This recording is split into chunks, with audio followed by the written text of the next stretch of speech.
24 frames per second, 48 frames per second, 120 frames per second. What the hell's up with these different frame rates and which one should I even use? If that's something you've thought to yourself, then you're not alone. If you're looking to shoot your own footage, either on your new shiny DSLR or even your smartphone, then one of the first things you would want to pay attention to is the frame rate that your camera is being set to. So in this video, we'll do the groundwork and help you understand what frame rates are to begin with, why do they play such an important role in your videos, and how can you decide which one should you be using for your videos. So without wasting a lot of time, let's jump right in. Let's start with what frame rate is. Despite the common notion that while you're watching a video or a motion picture, you're not really watching a video, but a series of images and frames that are placed one after the other at a speed that is fast enough for your eyes to not be able to differentiate between them to create the perception of motion.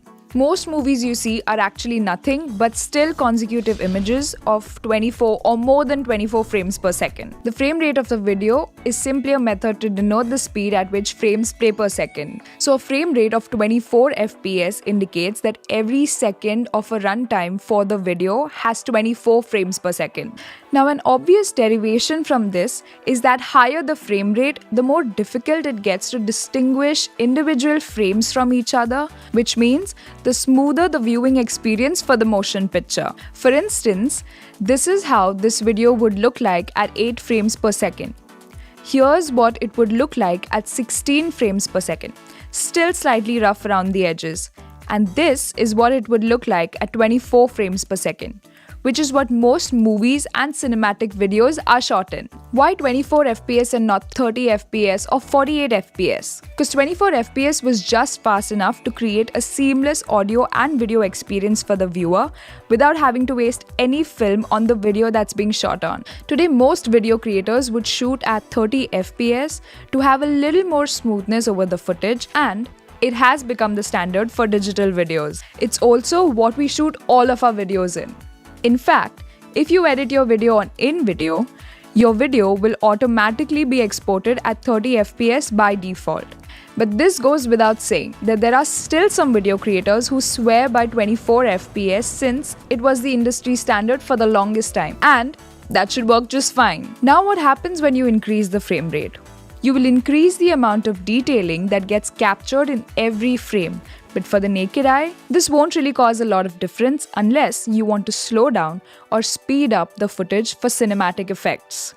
Let me say this again. Increasing your frame rate beyond 30 FPS will not make a major difference to your audience's viewing experience if you're looking to capture the video at a normal speed and display it to your audience at the same speed. Think of it this way. 1 second of a 24 FPS video file will hold 24 still images. 1 second of a 120 FPS file, on the other hand, will hold 5 times that many images. When multiplied by the video's length, it's easy to see how having more frames per second will cause the size of the file to balloon. So then, this brings us to the question, when do we shoot at a higher frame rate and what inherent benefit does it bring to the final edit? Let's take a step back and look at the 2 tenets that make up for the viewing experience of any video. How is the video shot and how is the video played back? So when we were talking about how movies have a frame rate of 24 FPS, for example, what we meant is that the video is shot at 24 FPS, it's edited and rendered at 24 FPS, and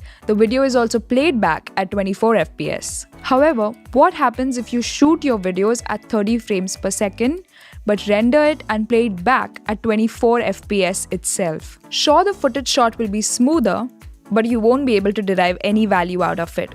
Because when you're editing it on the timeline, you will leave 1 out of every 5 frames that will bring the added smoothness to your footage. To truly showcase the smoothness of 30 FPS, you will need to shoot, edit, and play back the footage at 30 FPS.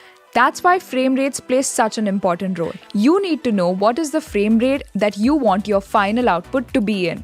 If you want it to be 30 FPS, you would shoot and edit it in 30 FPS. And if you want it to be 60 FPS, you would shoot and edit the video at 60 FPS. Now let's come back to exploring what will happen if you shoot the video at a higher frame rate than you want to edit it in. So let's say you shoot a video at 24 FPS, but then there is a segment in there that you want to show in slow motion.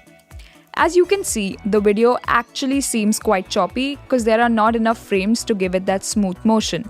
But if you shoot the footage at 120 FPS and then slow it down to 24 FPS, you will see that it still has enough frames per second to make the motion look super smooth, and hence, you can get a smooth slow-mo shot as a part of your video. If that made sense and you feel confident enough to explain this to your grandmother, give this video a like and let us know you got it in the comments below.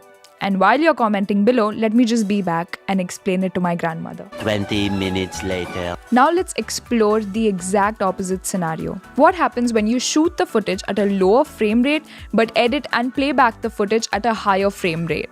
In this case, the frames of your video will play at a faster rate than what they were originally intended to be viewed at, and hence, the original footage will feel choppy and sped up. So why would video creators ever want to do that? The choppy effect can give your video a very vintage, old school look and feel that can seem perfect for a dream sequence or a flashback sequence. Okay, I know that was a lot to process, so let me just give you a quick recap so that you'll remember all this the next time you'll have to think of what frame rates you want to shoot or edit in. Think of frame rates across two key tenets. What frame rate are you shooting your video in? And what frame rate are you editing and exporting the video in? If you want the footage to play at a regular speed, shoot, edit, and render the footage at the same frame rate. 24 FPS or 30 FPS should be enough. If you want the footage to play in a slow-mo smoothly, shoot at a higher frame rate and edit and render at a lower frame rate. If you want to shoot the footage to play in high speed, shoot at a lower frame rate and edit and render at a higher frame rate. And with that, you know everything about frame rates and which one should you be using for your videos. If this was useful to you, please hit the subscribe button so that you don't miss out on our weekly videos on such video creation fundamentals. And do check out this next video where we dissect aspect ratios and help you pick out the right one for your footage. This is Christine from InVideo, and I will see you in the next one.